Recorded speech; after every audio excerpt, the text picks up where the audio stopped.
भगवान ने आज गोपियों को कहा कि नारी को कभी भी अपने पति को नहीं छोड़ना चाहिए। ये बात हम नहीं कह रहे हैं, ये बात स्वयं भगवान श्री कृष्ण कह रहे हैं। स्त्री को कभी भी अपने पति का त्याग नहीं करना चाहिए, है ना मैया? मैया ओ मेरी मां, ध्यान दे दो मैया। स्त्रियों को कभी भी अपने पति का त्याग नहीं करना चाहिए। अब आप कहो महाराज जी हम तो नहीं किए, पर वो हमारा त्याग कर दें तो हम क्या करें? पति ही स्त्री का त्याग कर दे। बहुत सारे पुरुष ऐसे होते हैं जो अपनी पत्नी को छोड़कर किसी और स्त्री के साथ रहने लग जाते हैं, तलाक देकर दूसरी स्त्री से विवाह कर लेते हैं। ऐसे भी केस भारत में बहुत मिल जाएंगे। लेकिन जो भारतीय परंपरा है और जो शास्त्रों की परंपरा है वो मैं आपसे कहूंगा, और आपके साथ ऐसा क्यों होता है इसका भी कारण बताऊंगा। एक स्त्री अपने पति से इतना दुख क्यों पाती है, या पुरुष अपनी स्त्री से, केवल स्त्रियां नहीं मैया, कई पुरुष भी प्रताड़ित हैं स्त्रियों से। कई स्त्रियां मारती हैं पतियों को और कई पति मारते हैं। मतलब दोनों तरफ की बातें आज हम आपसे कहेंगे कि पत्नी पीटती है तो पति क्यों पिट रहा है, वो पति पीटता है तो पत्नी क्यों पिट रही है। इसका जवाब आज हम देंगे, बहुत सावधान होकर के सुने। और आज जो हम कहेंगे वो यदि आप पति पत्नी फॉलो कर लेंगे, चरितार्थ कर लेंगे, तो मैं विश्वास दिलाऊंगा, मैं आपको वचन दे सकता हूं कि आप यदि मेरी बातों पर यकीन करके उस पर अमल कर लेंगे तो कभी आप पति पत्नी के झगड़े की स्थिति उत्पन्न नहीं होगी। इसलिए कथा पति पत्नी दोनों को सुननी चाहिए जोड़े के साथ। पति पत्नी दोनों सुनेंगे तो अच्छा होगा। अब पत्नी कथा सुने वो तो सब नॉलेज रख लेगी, पर पति नहीं सुनता तो वो ज्यों का त्यों बना रहेगा। इसलिए शास्त्र कहते हैं पति पत्नी दोनों कथा सुनो, ताकि सुधार हो तो दोनों में हो, ताकि कमियां दूर हो तो दोनों की दूर हो, ताकि रास्ता प्रशस्त हो तो दोनों का हो, मार्गदर्शन हो तो दोनों का हो। इसलिए दोनों, पति पत्नी दोनों।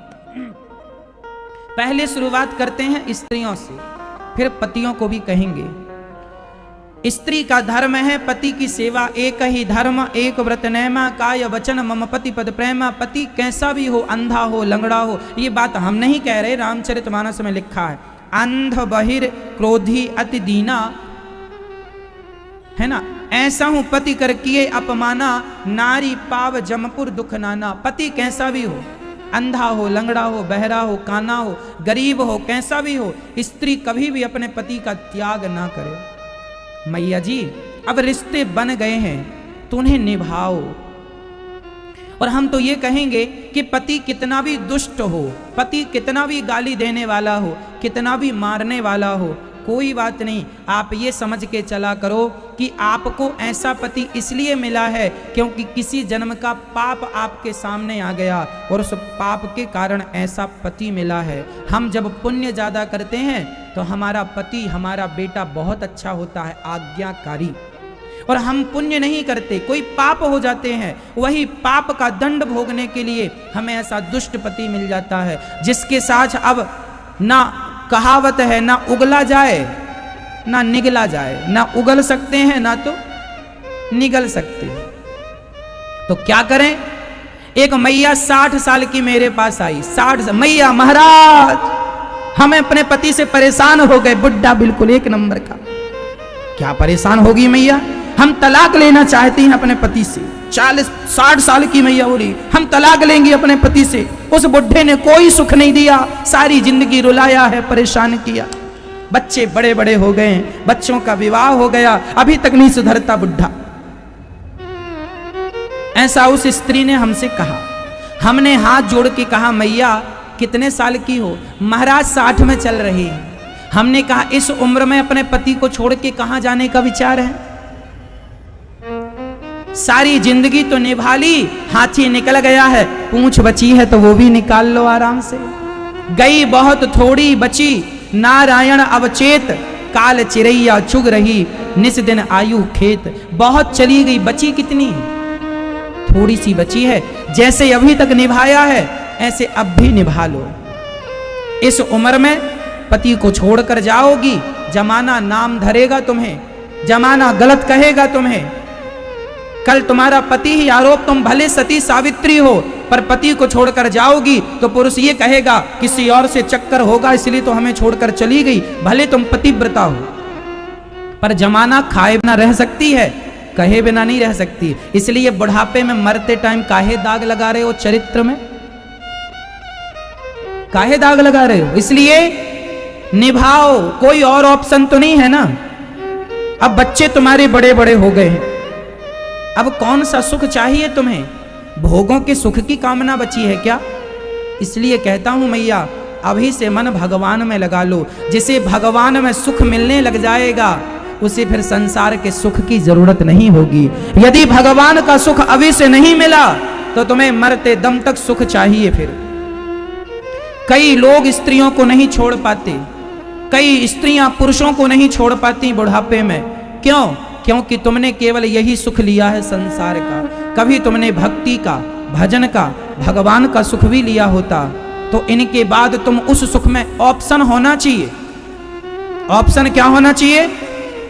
पति के बाद तुम कहां मन लगाओगी अपना? पत्नी के बाद कहां मन लगाओगे अपना? बताओ, ये सत्य है एक दिन तुम्हारा पति और एक दिन तुम्हारी पत्नी मरेगी, ये सत्य है या नहीं? बोलो, एक दिन तुम्हारी पत्नी और तुम्हारा पति मरेगा, ये बात सत्य है? हाँ या ना में जवाब दो। एक दिन तुम्हारा पति और तुम्हारी पत्नी मरेगी तब बैठे रहोगे क्या? अभी से मन भगवान में लगाओ ताकि पत्नी के जाने के बाद मन पूरा भगवान में जुड़ जाए। पति के पहले भगवान में मन लगा लो ताकि पति के जाने के बाद मन भटके ना। पहले से व्यवस्था करके रखो कि हमें इनके बाद मन को कहाँ लगाना है। ये क्यों भूल रहे हो? कब तक आंख बंद करके बैठोगी मैया? एक दिन मरेंगे ये दुनिया वाले। कब तक तुम बचा के रखोगी या रखोगे? सच्चाई से कब तक भागोगे? कहां जाओगे भाग के? मरेगा हर आदमी एक दिन, इसलिए भगवान में मन लगाओ। वही तुम्हारा बुढ़ापे का सहारा है, वही तुम्हारे जीवन का सहारा है। और उसमें मन लग गया ना मैया तो मैं फिर कहता हूं कि उनके बाद फिर कहीं मन को लगाने की जरूरत नहीं पड़ेगी। नहीं तो सारी जिंदगी तुम मन को डुलाती फिरोगी, तुम्हें शांति मिलने वाली नहीं है।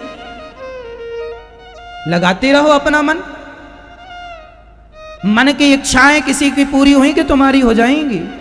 इसलिए अभी से मन भगवान में लगाओ और ये मान के चलो कि ये दुनिया के लोग एक दिन चले जाएंगे। या तो पहले पत्नी जाएगी या तो पहले पति, तीसरा कोई ऑप्शन नहीं है। या फिर दोनों साथ में जाओगे। क्यों जी? सही है। इसलिए मैया, पति जैसा है उसे स्वीकार करो। तुम्हारा पति गलत है, दुष्ट है, तुम्हारे पापों का दंड मिल रहा है। न देना दोष किस्मत को, विपत्ति तो सब पे आती है। हर आदमी अपने पापों का दंड भोगने आया है। तुम भी भोग रही हो या भोग रहे हो। किस पर दोष दोगे? राम जी के वनवास जाने का कारण कौन है बताओ मुझे। राम जी जिनकी मर्जी के बिना पत्ता ना हिले, क्या उन्हें माता कैकेयी या माता मंथरा उन्हें वनवास भेजेगी? ताकत है मंथरा में और ताकत है कैकेयी मां में। जिस परमात्मा की इच्छा के बिना पत्ता ना हिलता हो उस परमात्मा को वनवास कैकेयी मां क्या भेजेंगी और मंथरा क्या वनवास भेजेगी? राम जी को तो वनवास जाना ही था, कैकेयी तो निमित्त बन गई। राम जी वनवास क्यों गए? क्योंकि राम जी वनवास इसलिए गए क्योंकि राम जी के वनवास इसलिए हुआ, राम जी को भी अपने कर्मों का दंड भोगना था। क्या कर्म दंड थे? हाँ, राम जी को पिछले जन्म में नारद जी ने श्राप दिया था। ये बात रामचरितमानस में लिखी है। एक बार नारद जी का मन हुआ कि मैं विवाह कर लूं विश्व मोहिनी से। तब भगवान वहां गए और विश्व मोहिनी ने भगवान के गले पे माला पहना दिया।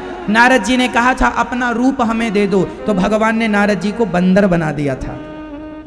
तब नारद जी आग बबूला हो गए और उन्होंने श्राप दे दिया, जैसे मैं स्त्री के वियोग में तड़प रहा हूं आपको भी स्त्री के वियोग में तड़पना पड़ेगा। जैसे मुझे बंदर बनाया आपको भी बंदरों का सहयोग लेना पड़ेगा। वो श्राप दिया था नारद जी ने पिछले जन्म में, पिछले युग में।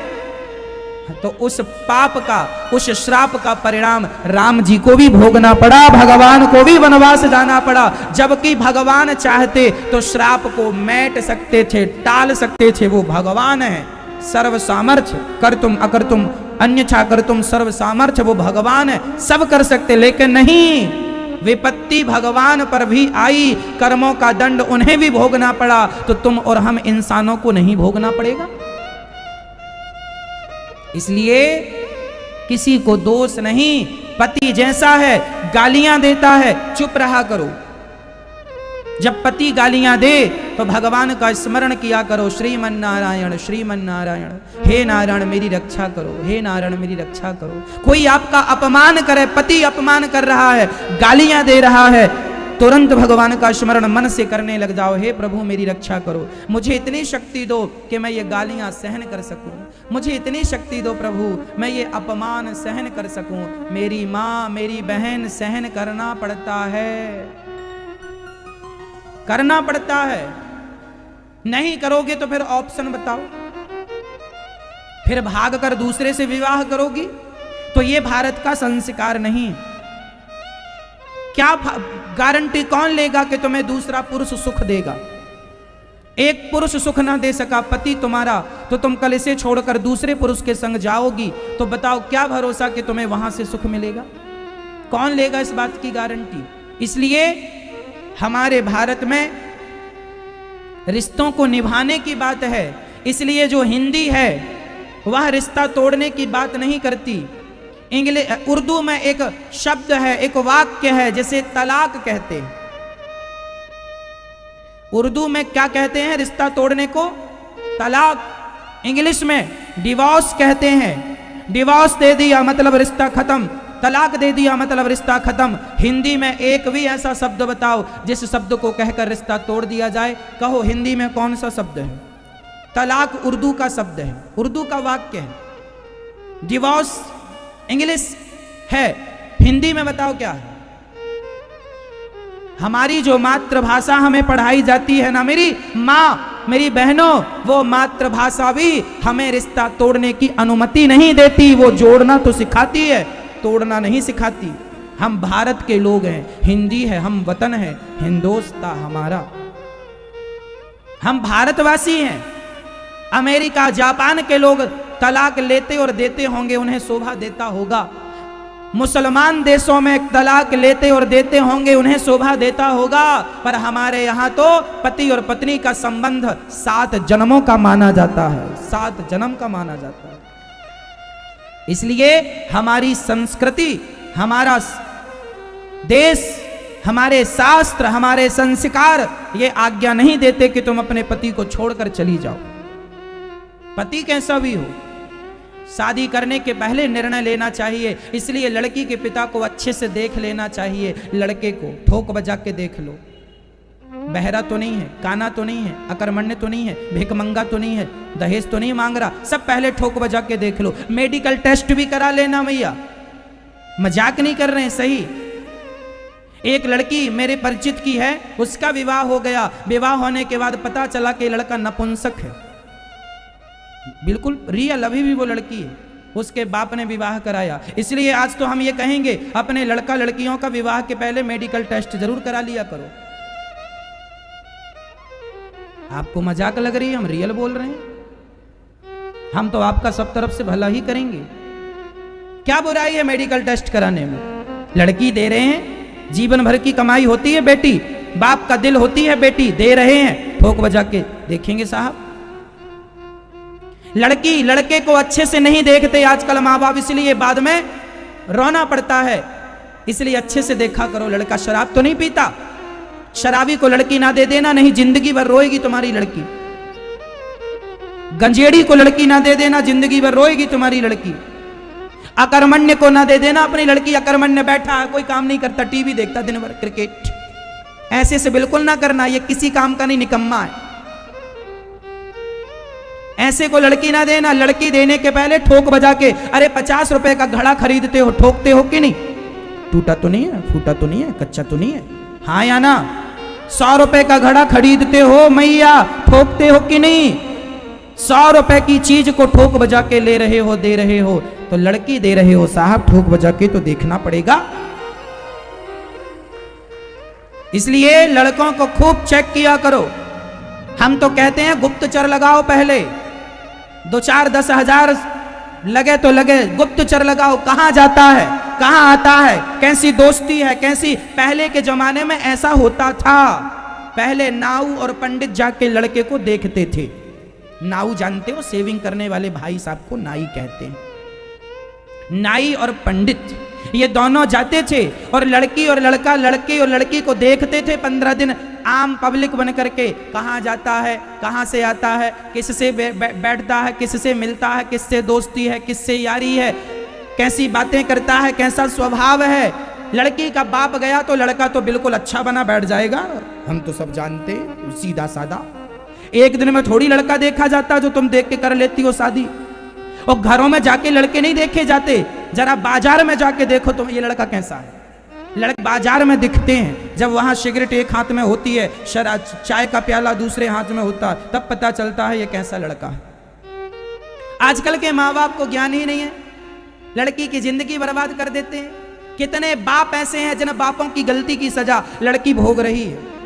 गलत आदमी से विवाह कर दिया, मना कर रही थी हमें नहीं करना, नहीं करना, नहीं करना, माना नहीं, जिद पे आ गया, बाप हूं मैं, जो कहूंगा करे करना पड़ेगा। तो तुम बाप हो तो जान ले लो अपनी बेटी की। अरे एक बार बेटी की भी तो मर्जी जान लो, क्या उसके मन में है, उसको भी तो अपना पक्ष रखने का अधिकार है या नहीं।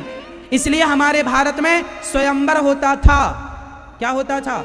50 लड़के बिठा ले जाते थे और वो 50 लड़के भी उच्च क्वालिटी के होते थे। नाम अच्छा हो, गोत्र अच्छा हो, खानदान अच्छा हो, धन वैभव अच्छा हो, और फिर लड़की को माला दिया जाता था पसंद कर। वहां पर लोग बताया करते थे ये फलाने हैं, फलाने जगह के राजा हैं, इनके पास इतनी दौलत है, इतना कुछ है। हाँ, लड़की आगे बढ़ गई, इनके पास इतना है, ये फलानी जगह के राजा हैं, लड़की आगे बढ़ गई। बंदी जन बता रहे हैं ये इनका नाम फलाना है, ये इतने बड़े योद्धा हैं, 10 राजाओं को पराजित किया है, इतना बड़ा बल है। अच्छा रानी, लड़की फिर आगे बढ़ गई, जो पसंद आएगा उसके ऊपर माला डालेगी।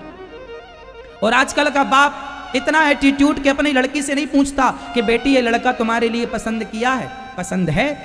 लड़की की राय, माता सीता का जब विवाह हुआ तो शर्त रखी गई थी ना, जो धनुष को तोड़ेगा वह सीता माता का पति होगा। धनुष यज्ञ था कि नहीं, चुनने का अधिकार था कि नहीं। माता द्रौपदी का बात बताऊं आपको, महाभारत की घटना है।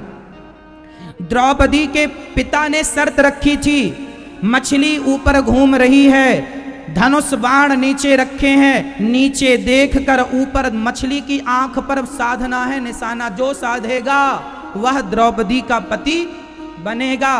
दानवीर कर्ण ने उठकर धनुष पर डोरी चढ़ा दी और कर्ण भी निशाना साधने के लिए बढ़े, तब द्रौपदी ने रोक दिया, खबरदार कर्ण, तुम यदि मछली की आंख पर निशाना लगा भी दोगे तो मैं तुमसे विवाह नहीं करूंगी। महाभारत में लिखा है, पढ़ लेना। द्रौपदी को विवाह करने की स्वतंत्रता थी, लेकिन इसका अर्थ ये नहीं है मेरी बहनों कि तुम किसी लड़के को लेके भाग जाओ। ये इसका अर्थ बिल्कुल नहीं है। मनमानी ये नहीं होगी कि तुम किसी भी लड़के से प्यार मोहब्बत के नाम पे भागती फिरो ना, ये परमिशन नहीं है। विवाह करने के पहले खानदान भी देखा जाता है, कुटुंब देखा जाता है, अच्छे कुल का लड़का होना चाहिए। अरे भाई, किसान बीज बोता है तो अच्छी क्वालिटी का बीज बोता है, जितना अच्छा बीज होगा उतनी अच्छी फसल होगी। हाँ, जितना बढ़िया खानदान होगा उतनी बढ़िया तुम्हारी संतान होगी आगे चल के। यदि तुम्हारा खानदान कुल बिगड़ गया, आने वाली संतान बिगड़ जाएगी। हाँ या ना? इसलिए देख सुन के तब द्रौपदी ने कर्ण को कह दिया, हम तुमसे विवाह नहीं करेंगे। क्यों नहीं करेंगे?